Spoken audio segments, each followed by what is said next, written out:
동독한 말씀 중심에서 온전한 믿음이라는 제목으로 하나님 말씀 전하겠습니다. 이 믿음을 우리가 이 야고보에서 계속해서 강조하는 이 믿음이라고 하는 것과 본디 우리가 갖고 있는 로마서에서 배운 믿음이라고 하는 것과 또 갈라디아서는 아직 제가 다루진 않았는데 갈라디아에서도 믿음을 얘기하고 히브리서에서도 믿음을 얘기하고 성경 전체가 믿음을 얘기하는 내용으로 꽉 차 있지만 그걸 종합하고 정리해서 어떤 면에서 좀 교리화되고 체계화된 믿음을 잘 설명해주고 있는 책이 한 4권이 있어요. 그것이 갈라디아, 로마서 두 개는 비슷하죠. 그 다음에 히브리서, 그 다음에 야고보서 이렇게 돼요. 그런데 로마서와 야고보서에서 말하는 믿음의 내용이 혼돈이 오는 것처럼 생각이 돼요. 지난 시간에도 얘기했지만 마르틴 루터라고 하는 그 종교개혁자를 우리가 아시지 않습니까? 훌륭한 분인데 이분은 야고보서를 아주 성경에서도 좀 천한 복음 내용으로 치부를 했어요. 지푸라기 서신이라 그랬어요. 지푸라기 서신이라고 하는 말이 무슨 뜻일까 잘 모르겠어요. 근데 그 당신이 한 얘기니까 당신의 마음속에 지푸라기라는 것은 뭡니까? 가치가 덜하다는 거거든요. 어떤 사람은 그걸 그렇게 해석합니다. 예수님이 말구유에 이렇게 계시는데 말구유 안에 계시는 예수님이 복음이라면 그게 복음의 정수요 진수라면 그 말구유 주변에 지푸라기가 이렇게 널려 있었지 않느냐 그렇게 해석하는 사람이 있어요. 그만큼 이건 복음하고는 조금 거리가 멀다 말이에요. 루터는 그런 의미로 지푸라기 복음이라고 그러지 않았는가 이렇게 추측을 하는 사람도 있어요. 꼭 그런지 저는 잘 모르겠어요. 좌우간 루터라는 사람은 야고보서를 아주 천하게 여겼어요.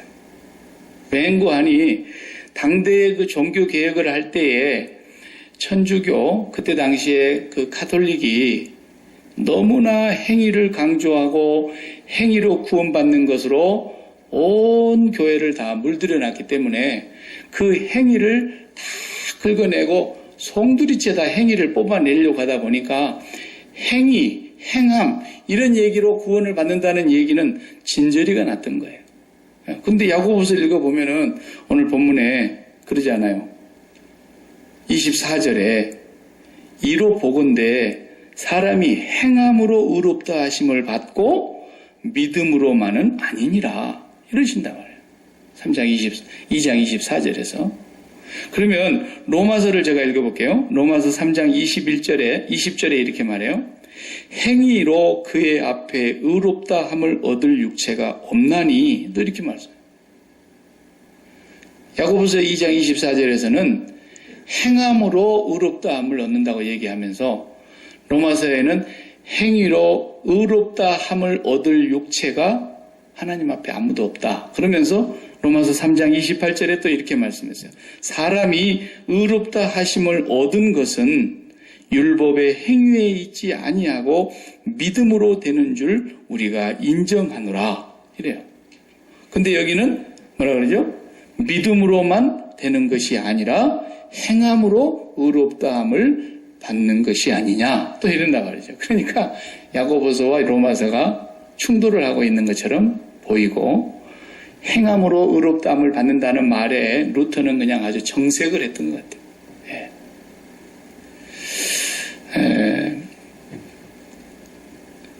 제가 뭐 루터보다 훌륭하지는 않으니까 루터 선생님을 제가 비난할 의도는 전혀 없는데 그 당대의 그 상황과 그런 교회 분위기가 루터의 마음속에 너무 강하게 작용하다 보니까 로마서와 상반되는 얘기를 하는 것 같이 보이는 이 야고보서를 좀 소홀하게 여긴 것 같아요.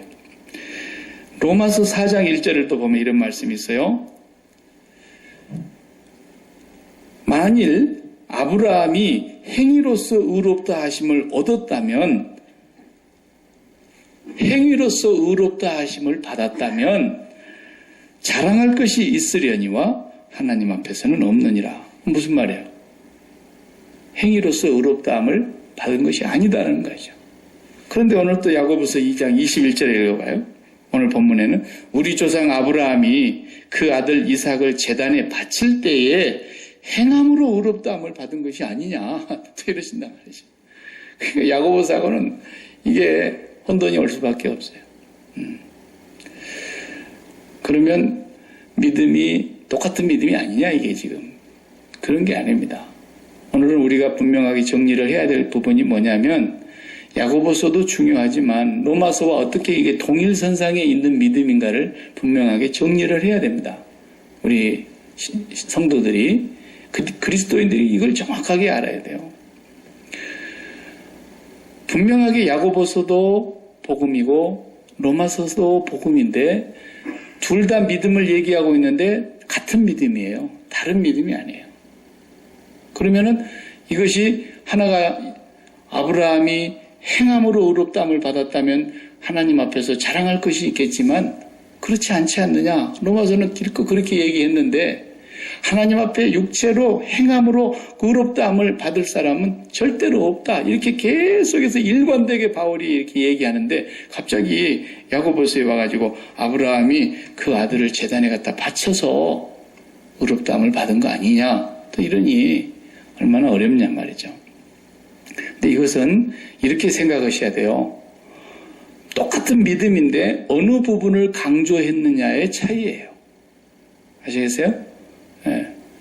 저는 전화기를 하나 갖고 있는데 S 회사 걸 제가 써요. 그런데 미국에 A 회사 것이 있잖아요. 그럼 똑같은 전화기를 놓고 이 전화기의 특징이 뭐냐? 똑같이 전화기예요. 기본은 전화기인데 무엇을 더 강조했고 어떤 면이 서로 차이점이 있느냐라는 거죠. 회사마다. 그런데 전화기 하나 놓고 밥솥 하나 들고 와가지고 밥솥하고 전화기를 비교하고 이러면 말이 안 되는 거죠. 논리적으로. 그죠?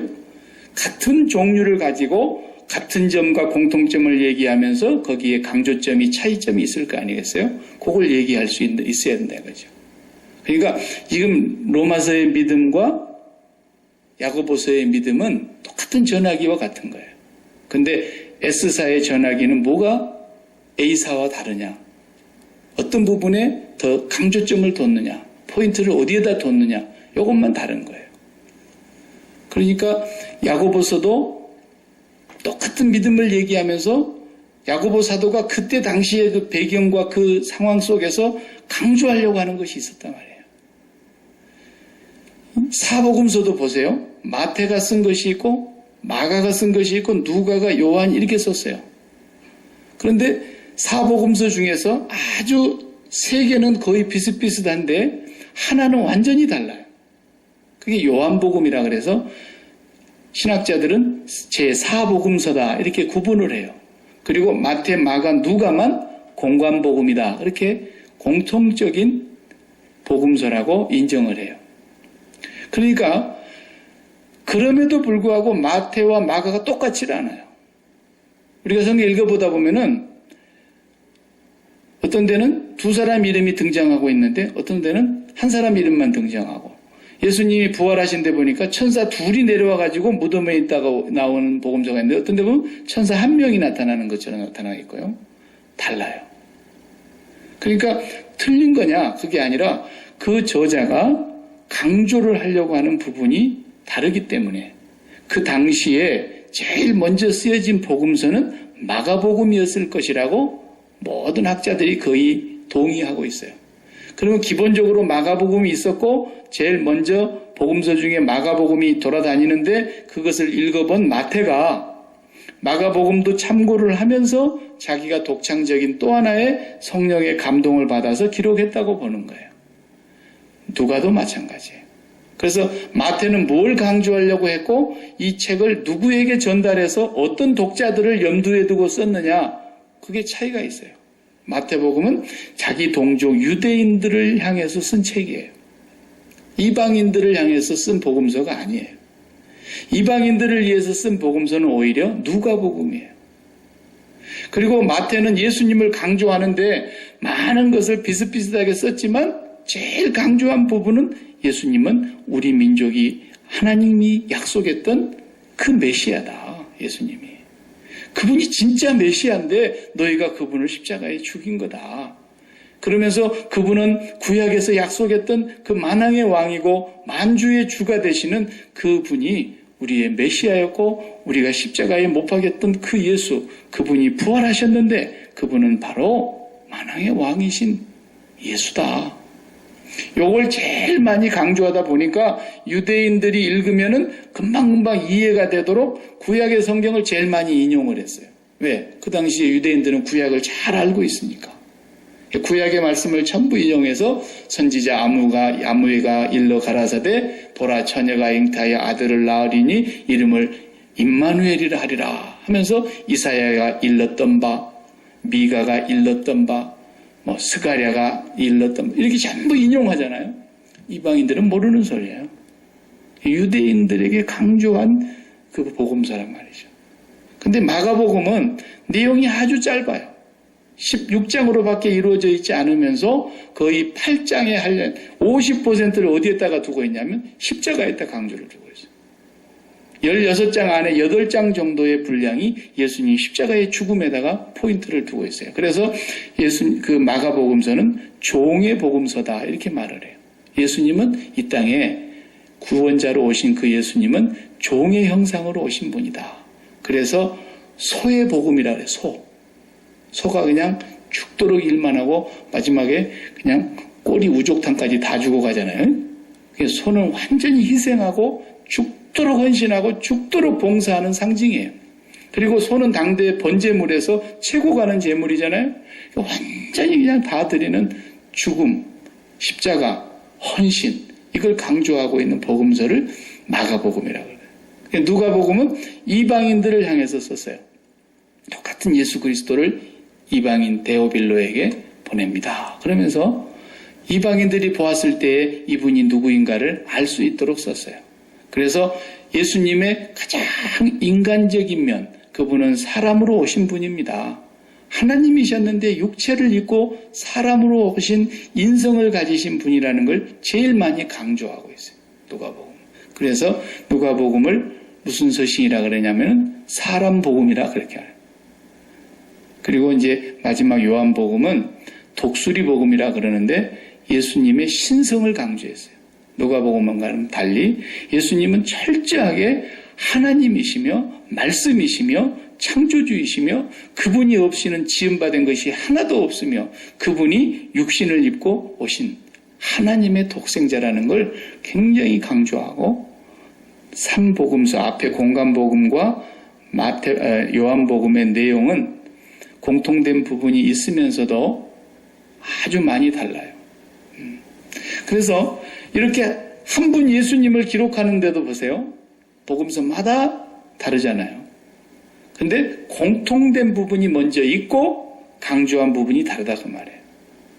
지금 야고보서의 믿음도 로마서의 믿음도 똑같이 같은 믿음인데 공통된 믿음인데 로마서에서는 뭘 강조했느냐? 야고보서에서는 뭘 강조했느냐? 갈라디아서에서는 뭘 강조하고 히브리서에서 믿음을 얘기할 때는 뭘 강조했느냐? 이것만 다르는데 그걸 잘못 보면 서로 이렇게 충돌이 일어나는 것처럼 보이는 거예요. 제가 간단히 설명을 해볼게요. 로마서에서 말하고 갈라디아에서 말하려고 하는 사도 바울이 일관되게 절대로 사람은 행위로 구원받을 수 없으며 율법을 다 지킨다 한들 그것으로는 구원받을 수 없다고 하는 것을 계속해서 강조하면서 율법은 죄를 깨닫게 하는 것이고 율법으로는 우리가 결국은 죄를 깨닫게 되니까 죄의 삭은 사망이 되고 그래서 율법으로는 의롭다함을 얻을 육체가 없어서 다른 의가 찾아왔는데 그 의는 하나님의 의다. 하나님의 의를 예수 그리스도로 우리가 이제 이야기하지 않습니까? 그 예수 그리스도를 믿음으로 말미암아 하나님으로부터 우리가 의롭다함을 칭한다. 칭함을 받는 거예요. 너는 의롭다 그래요. 의롭다는 말이 그게 그냥 쉬운 얘기는 그런 얘기예요. 그 조폭들 말이에요. 동네 조폭들이 제일 왕초가 있잖아요. 왕초가. 그 왕초가 하여튼 보스예요. 그 보스가 너 잘했어. 그러면은 이게 의로운 거예요. 형님, 제가 가서 동대문의 암흑의 이정재를 그냥 때려 눕히고 왔습니다. 그러니까, 그래? 잘했어. 예?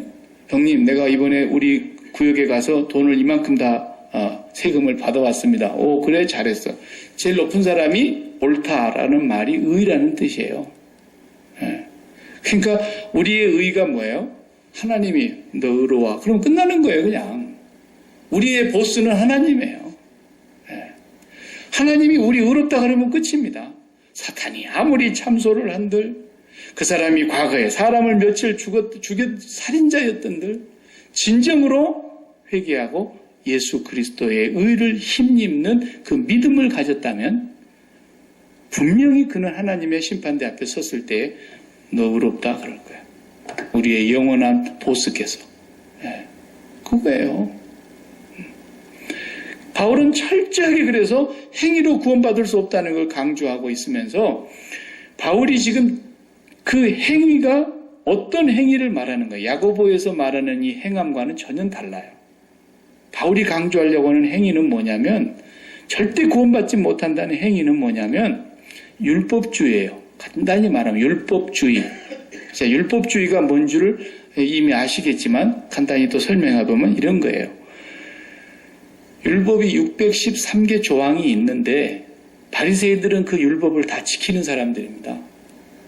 대표적으로 사도 바울이 예수 믿기 전에 내가 율법으로는 흠이 없는 자다 그랬잖아요. 613개 조항을 철저하게 지키면서 어린 시절부터 자라왔고 율법 학자 밑에 가말리엘 문화생으로 들어가가지고 율법을 배우면서 율법의 참 뜻을 배운다고 나름대로 깨달으면서 율법을 철저하게 지켜왔던 사람이에요. 그래서 자기는 바리새인 중에도 바리새인이라 그러잖아요. 그런데도 자기가 구원받지 못한다고 얘기해. 그걸로는 절대로. 왜 율법주의가 무서운 거냐면 야고보서에서 지난 우리가 1장에서 1장 15절에 보면은 욕심이 잉태한 즉 죄를 낳고 죄가 장성한 즉 사망을 낳느니라 그랬어요.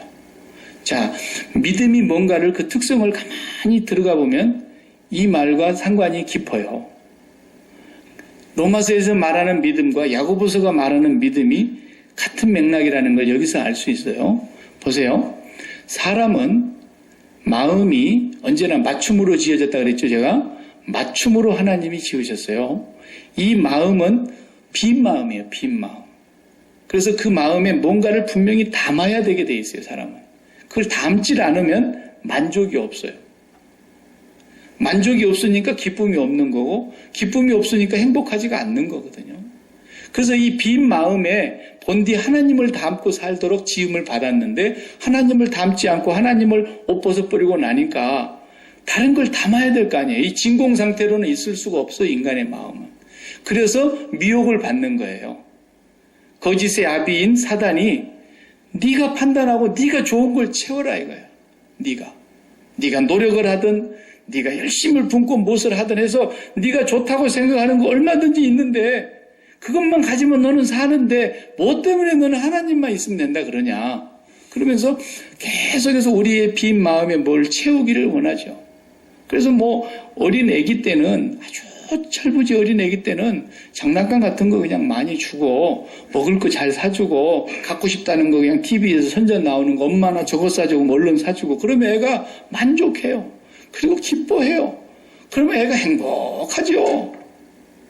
근데 이제 어느 정도 커봐요. 사춘기가 오면은 이제는 간섭하는 걸 싫어해요. 옷을 사왔다 그래도 뭘 그런 걸 사왔냐고. 내가 알아서 살 텐데 그런 옷을 요즘 누가 입느냐고. 옷 색깔부터서 시비를 걸고 운동화 사다 주면 안 신어요. 누가 좋아하는 걸 신어요? 이성들이 좋아하는 걸 신으려고 그러고 이성들이 멋있다 그러는 걸 입으려고 그래요. 이성의 눈을 뜨는 거예요. 그래서 이성과 짝 맞아가지고 막 지들끼리 풋사랑을 하든 가짜 사랑을 하든 그래서 마음속에 뭔가 들어오면 좋아하는 거예요. 그 애가. 그래서 A하고 B하고 둘이 사랑을 한다. 그럼 내가 A 마음속에 들어가 있고 B는 A 마음속에 들어와 있고 이게 사랑 아닙니까? 그러니까 그것으로 얘네들이 만족하고 기뻐하고 행복한 거예요. 그렇게 아침에 일찍이 야 이건 특별 새벽기도 온단다. 일주일만 나가자. 죽었다 깨나도 안 일어나는 애가 걔가 나온다 그러면 그냥 두 말도 않고 나오는 거예요. 그냥. 신기한 거예요. 이게. 그 아이가 내 마음에 들어와 있는 거예요. 이게 믿음이라는 거예요. 믿음은 내 빈 마음에다가 뭘 담았느냐는 거예요. 담았다는 말은 또 반대로 줬다는 뜻이에요. 내가 사랑을 저 사람에게 줬다? 똑같은 표현이에요. 그 사람 마음속으로 내가 들어갔다는 것이고 그 사람은 내 마음속으로 들어왔다는 거예요. 그러니까 이성을 막 담아요. 그러다 좀 커봐요. 이성에 대해서 눈이 이제 별로 없어져요. 그리고 애들이 크면서 안 그러던가요? 그리고는 이제 내가 이제 괜찮은 학교를 가야 되겠구나. 또 학교 가고 싶은 그런 욕망이 생겨가지고 열심히 공부를 해가지고 기왕이면 남들이 더 못 가는 좋은 대학을 내가 가야 되겠다. 그래야 또 실력도 쌓아서 좋은 직장을 가지게 되겠지. 그래야 내가 또 배우자를 찾을 때도 거기에 격에 맞는 사람을 내가 만나겠지. 그렇게 해서 내가 좋은 직장 생활, 좋은 가정 생활, 그렇게 해서 또 자녀들을 낳고 내 생활이 더 좀 윤택해지고, 그러면서 좋은 차도 타고 다니고 좋은 집도 가지고 계속 마음에 채우고 싶은 것들이 있어요. 그러면 마음에 채우려고 하는 마음을 딱 가지면서부터서 뭐가 작동하느냐 하면 생각이 팽팽 돌아가는 거예요. 이제 어떻게 돌아갑니까? 행동 강령이 나오게 되어 있어요. 그래, 이쪽에 대학을 가려면 내가 몇 점까지 끌어올려야 된다더라. 돈을 어느 정도 벌려면 내가 어떻게 해야 된다더라. 최소한 내가 얼만큼 벌으려면은 얼마만큼 공부를 해서 시간당 내가 얼마씩 받는 사람이 돼야 되겠구나. 생각이 돌아가는 거예요, 이제. 그게 바로 성공하는 사람들의 7가지 법칙이라는 책으로 나옵니다. 새벽형 인간, 아침형 인간, 별의별 행동 강령과 규칙들이 만들어져 있는 그런 세상의 초등학문들이 나오기 시작하는 거예요, 그때부터. 그게 헛된 철학의 속임수라고 지난주에 말씀했잖아요. 그런 것들이 계속 쏟아져 나오니까 마음에 내가 좋아했던 것, 사랑했던 것이 담기는 순간 생각이 돌아가고 생각이 행동으로 옮겨지고 행동 강령이 되어서 그것을 반드시 내 손으로 취하려고 하는 데까지 가는 거예요. 이게 뭐냐? 이게 죄악이라는 거예요. 사람들은 그게 죄악인지를 전혀 모르죠. 전혀 몰라. 아니, 다 그렇게 사는 거 아닙니까, 목사님? 세상에 그렇게 안 사는 사람이 누가 있나요? 그렇죠. 다 그렇게 살죠. 그러니까 다 죄인이라는 거예요. 네. 그게 죄예요. 사람들이 죄가 아닌 줄 안다니까, 그게. 우리는 본질상 죄인의 자식이라 그랬지, 사람이 태어나갖고 죄를 지어서 죄인 된 게 아니에요. 모태로부터 내가 죄 중에 잉태되었고 죄 가운데 태어났고 나는 죄인입니다. 그거예요. 무슨 도둑질을 하고 양심을 속이고 그래서만 죄인이 아니라니까요. 이 마음에 하나님 외에 다른 것을 사랑하는 것이 죄라니까요. 하마르티아, 관역을 빗나갔다는 거예요. 하나님만을 담아야 되는 이 마음의 서비스, 이 맞춤 서비스 안에 하나님을 담질 않아요. 그래서 바리새인들은 예수님이 하루는 이런 비유하잖아요. 어떤 청지기가 있었는데 이 청지기가 아주 게을러 빠져갖고 주인의 돈을 함부로 낭비하고 쓰다가 주인이 돌아온다는 소문을 듣고는 깜짝 놀래가지고 빚쟁이들 다 불러다 놓고 너 얼마 줬어? $10,000 줬어? 5,000이라고 써. 너 2만? 너는 10,000이라고 써. 막 탕감해줬다 그랬잖아요. 그래 나중에 그 청지기 비유에 대해서 불의한 청지기지만 그가 지혜롭게 했다고 하는 것에 대한 예수님의 그 비유 말씀을 다 하고 나서 돈을 사랑하든지 하나님을 사랑하든지 둘을 다 사랑할 수가 없는다. 그 설교를 하고 있는데 바리새인들이 옆에서 듣고 있다가 바리새인들은 돈을 사랑하는 자라. 그래서 예수님의 말씀을 비웃었다 그랬어요. 성경은 바리새인들이 돈을 사랑하는 자들이라고 못을 받고 있는 거예요. 무슨 얘기냐? 자기들의 마음속에 하나님을 담고 있는 게 아니에요, 절대로. 이 세상을 담고 있는 거예요. 이 세상 가치를 계속 담고 있는 거예요. 그리고 그것이 이제 내 손으로 직접 취할 수 있게 될 때까지 뭐 하는 거예요? 하나님 앞에 잘 보여보겠다는 거예요. 그게 율법을 지키는 행위입니다. 그래서 이걸 보고 율법주의라 그래요. 네. 그러니까 지난주 저 임직식 할 때도 우리가 갔을 때 그날 그 본문이 그가 나옵니까? 미가서 6장 8절. 내가 지극히 높으신 하나님께 무엇을 가지고 나가서 경배할까? 천천의 재물을 갖다 바칠까? 만만의 강물같이 흘러넘치는 짐승의 기름을 바칠까? 내 허물을 위해서 내 맏아들을 바칠까? 내 영혼의 죄를 위해서 내 몸의 열매를 드릴까? 사람들이 전부가 다 하나님 앞에 나가서 재물을 드리고 뭐 하는데 뭘 가지고 하나님을 기쁘시게 할까? 그렇게 하는데 그 근본의 마음속에는 뭐밖에 없어요? 이 세상의 것을 얻고자 하는 마음밖에 없는 거예요. 그러니까 하나님께서 내가 언제 그런 걸 갖고라더냐? 나 이제 코 밑에서 냄새가 난다. 제발 그런 거 가져오지 말고 함부로 내 성전에 와서 그런 걸 불사르지 못하게 하기 위해서 성전의 문을 닫을 자가 있었으면 좋겠다 그랬잖아요. 제사장들이 그런 제사를 드리고 있는 걸 보면서 이 짐승의 똥을 너희 얼굴에다 쳐발라버리고 싶다 그랬어요. 말라기를 보면.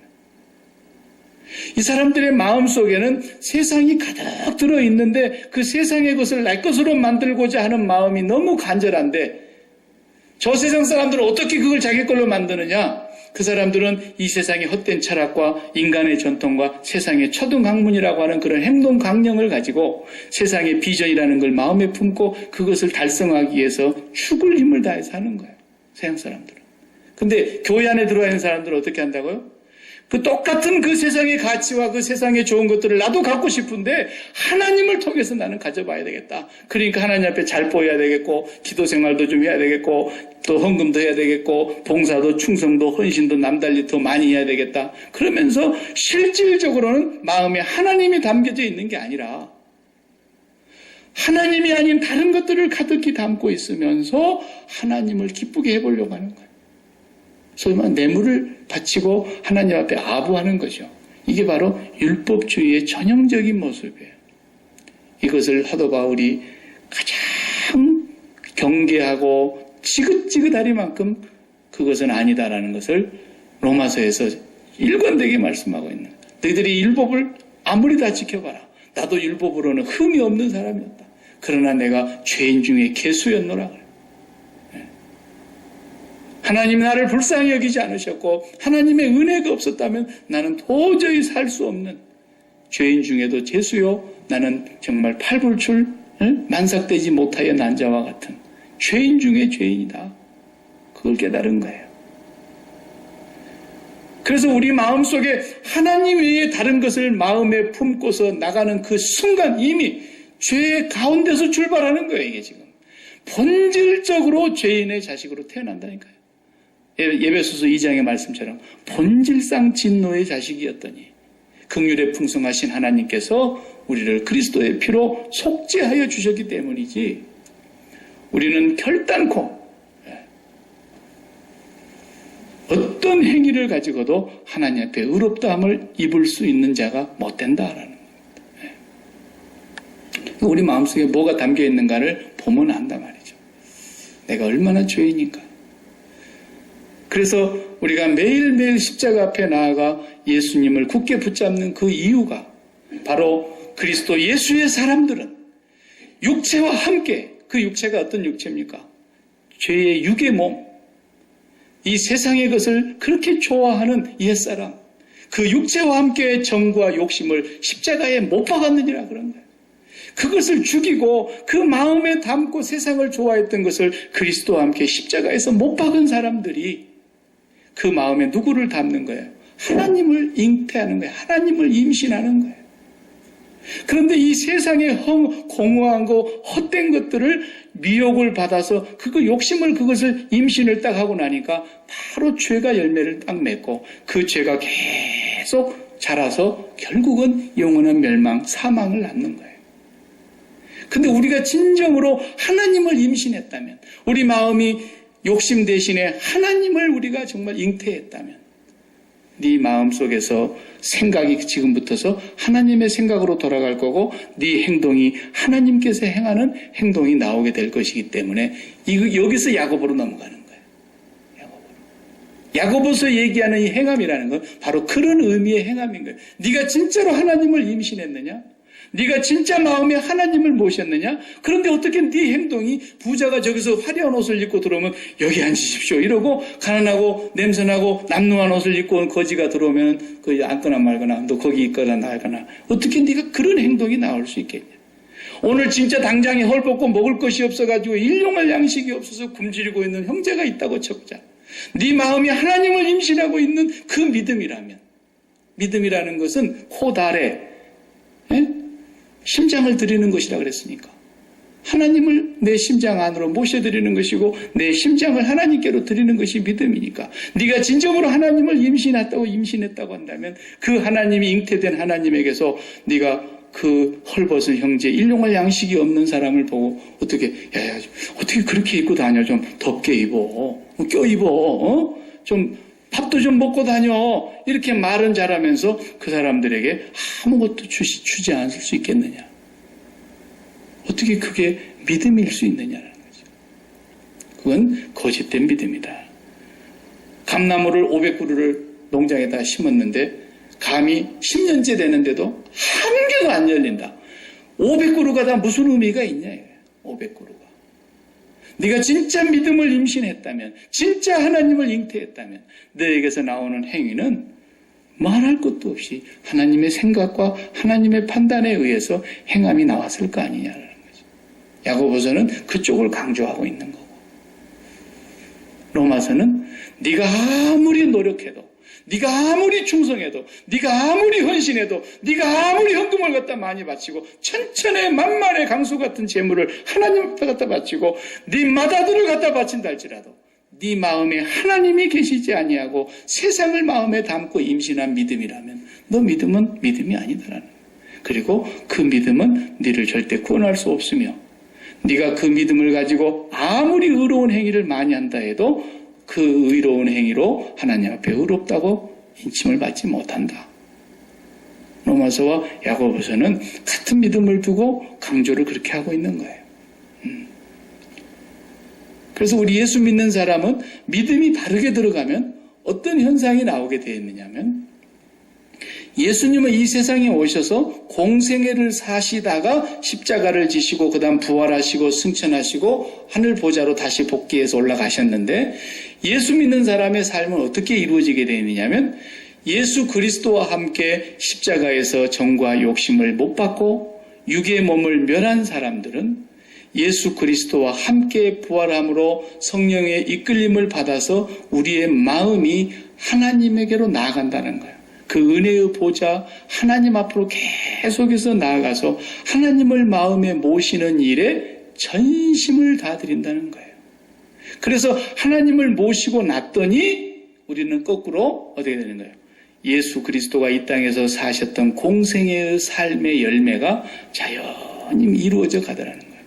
내 안에 그리스도가 사시면서 내가 산 것이 아니라, 예수님은 먼저 십자가에 공생애를 먼저 사시고 십자가에 죽으셨지만 우리는 십자가에 죽으신 예수 그리스도와 연합하여 같이 죽음으로써 하나님을 모시고 이제는 공생애적인 삶을 계속 이어가는 존재들이 된다는 거죠. 그게 야고보서예요. 그게 야고보서. 우리가 살려고 노력해서 사는 것이 아니라 정말로 하나님이 내 마음에, 내가 하나님의 마음 안으로 들어가는 이 사랑의 관계, 이것이 바로 믿음 아닙니까? 제가 늘 강조하는 그 믿음은 그런, 전능하사 천지를 만드신 하나님 아버지께 내 심장을 바치오며 그의 아들 독생자 예수 그리스도께 제 심장을 바칩니다. 그는 성령으로 잉태하사 동정녀 마리아에게 나셨고 본디오 빌라도에게 고난을 받으셨고 십자가에 죽으시고 부활하신 그분께 제 심장을 드립니다. 이게 신앙 고백이에요. 신앙 고백. 그게 교리이면서 신앙 고백이라고. 그게 내 마음의 믿음을 표현하고 있는 한마디 한마디가 다 심장을 드리는 겁니다. 자, 여러분, 사랑하는 사람 마음속에 내가 있을까요? 없을까요? 반드시 있어요. 없으면 뭐예요? 짝사랑이에요. 정말 괴로운 거예요. 이건 사랑이 반쪽 사랑이기 때문에 너무너무 괴로운 거예요. 그 하나님의 마음속에는 그의 백성 이스라엘이 있었는데 이스라엘의 마음속에는 하나님이 없었어요. 그래서 하나님께서 뭐라 했어요? 너희들은 입술로는 나를 경외하나 마음에서는 멀구나. 그래서 결국 어디로 끌려간 거예요? 그 마음에 가득 차 있는 걸 다 비우기 위해서 다시 광야로 끌려나갔고 바벨론에 끌려나갔고 계속 끌려나가서 광야에서 다시 하나님만 쳐다보고 사는 걸 배우는 거예요. 이제. 다시. 예. 그게 이스라엘 선택받은 백성의 삶이잖아요. 똑같아요, 지금도. 우리 마음에 정말 하나님이 계시고 내가 하나님 안에 있는가? 이 진정한 내 심장을 그분에게 드렸고 그분의 심장이 나와 연결되어 있는가? 이것이 믿음이라고요. 그 믿음을 갖고 있는 사람이라면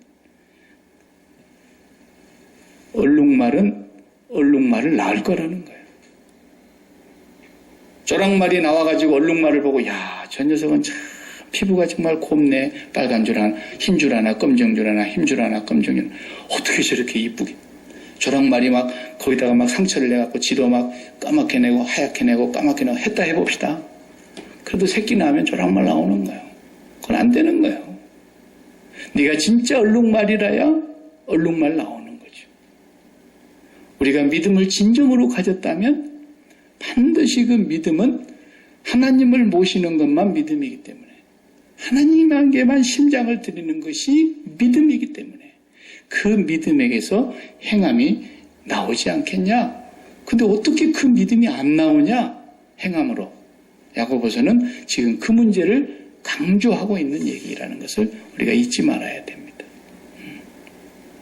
그래서 제가 날마다 죽는 것이 그리스도인이지 가끔가다 십자가 한 번씩 생각하거나 목사도 가끔가다가 사순절 때 한 번 십자가 우리 간절히 바라보면서 사순절 새벽기도 합니다. 요거 기독교 아니라니까요. 예. 그건 종교예요, 종교. 미안한 얘기지만 그 목사도 지금 자기도 헷갈리고 있는 거예요. 그게 아니에요. 날마다 사도 바울처럼 세례를 받으면서 날마다 죽으면서 나의 육의 몸이 죽은 자임을 확인하면서 내 마음속에 그 어떤 것도 담지 않고 오직 하나님 한 분만을 담는 것이 믿음이라는 것을 사도 바울은 로마서 처음부터 끝까지, 갈라디아서 처음부터 끝까지 그의 서신을 구석구석 들여다보면은 그 믿음을 근거로 해서 편지를 쓰고 있고 우리에게 가르치고 있어요. 나라 사랑요? 나라 사랑하면 애국자들은 이 말 들으면 기분 나쁘겠지만 성경은 그렇게 말하지 않아요. 하나님께서는. 나라 사랑? 그게 나라가 내 마음속에 꽉 차 있는 거 그거 저주받을 죄인이에요.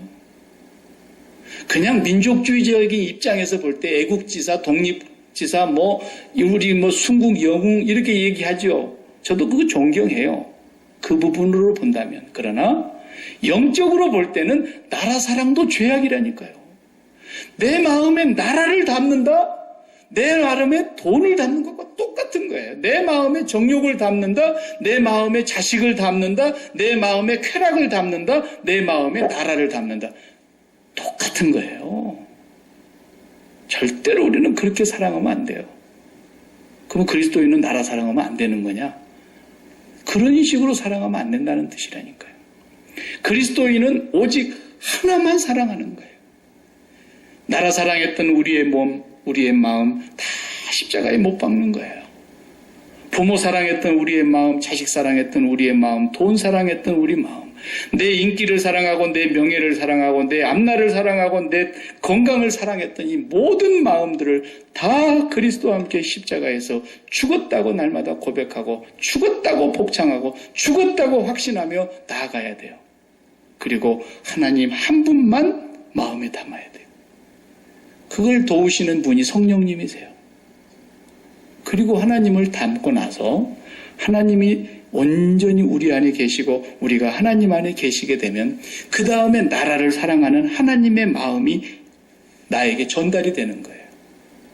그 다음에 부모를 어떻게 공경해야 되는 하나님의 마음이 나에게 들어오는 거예요. 자식을 어떻게 사랑해야 되는가 하는 것이 하나님의 마음이 내게로 흘러들어오는 거예요. 돈을 어떻게 관리해야 되는가 하나님의 생각과 마음이 나를 지배하면서 돈을 다스리게 되는 거예요.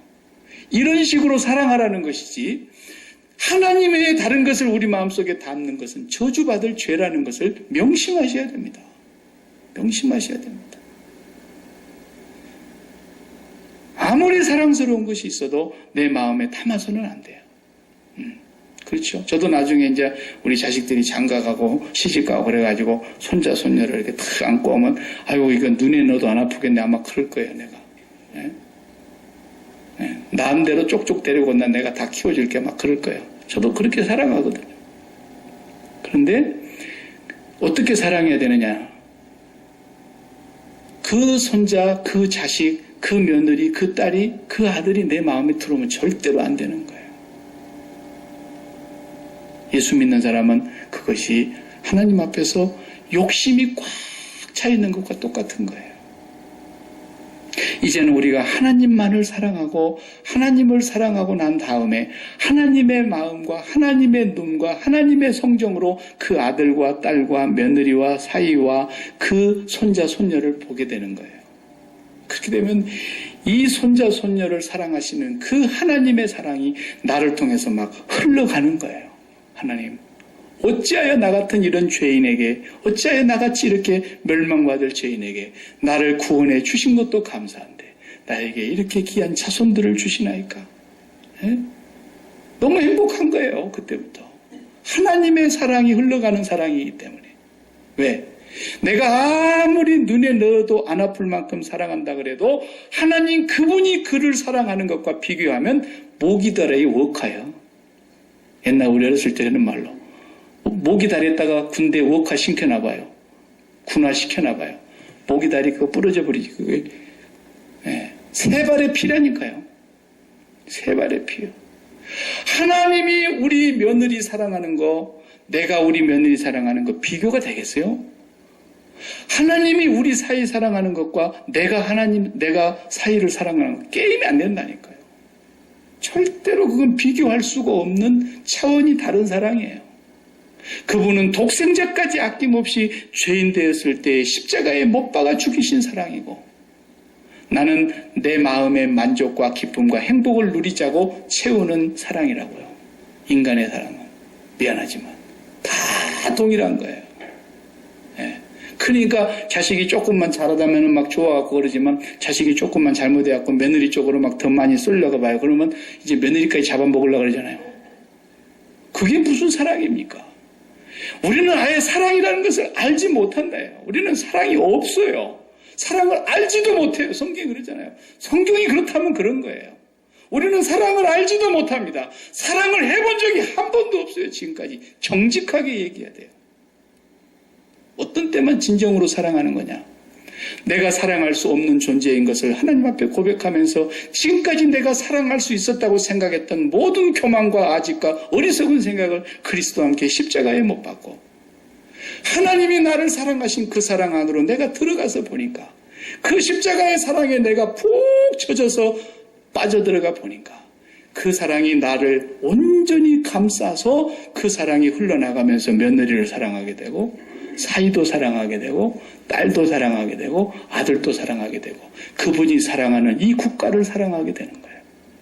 이것만 구원받은 자의 사랑이고 구원받은 자의 삶이고 구원받은 자에게서 나오는 행함인 것이지 그 외의 모든 것은 다 세상의 초등학문을 따라가는 것이고 헛된 철학의 속임수에 빠는 것이고 인간의 전통을 따라가는 것이고 멸망받을 죄인들이 하는 것들이에요. 이걸 분명하게 아셔야 돼요. 그러니까 오늘부터 여러분들이 하나님 안으로 들어가는 것만 하시라니까요. 다른 걸 하지 마요. 제발 다른 걸 하지 마요. 네, 이걸 믿으셔야 돼요. 이게 그리스도인의 영성이에요. 다른 건 절대로 거기에 가히 범접할 수 없는 것들이에요.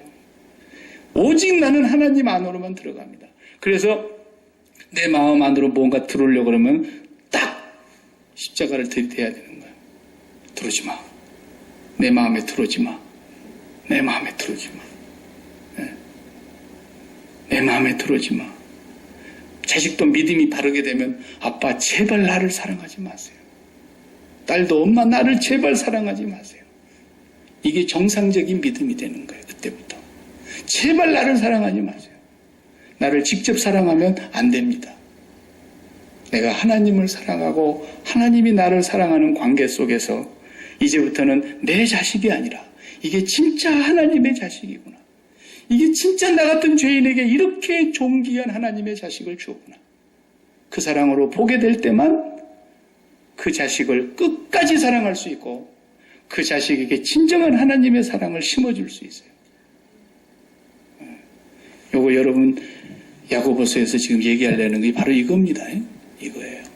그 하나님의 믿음을 네가 잉태했다면, 그 하나님을 네가 임신했다면 반드시 그분을 통해서 사랑하는 이제 3장에서부터 이제 나와요. 열매가 구체적으로 또 나옵니다. 그때 가서 또 보십시다. 기도하겠습니다. 하나님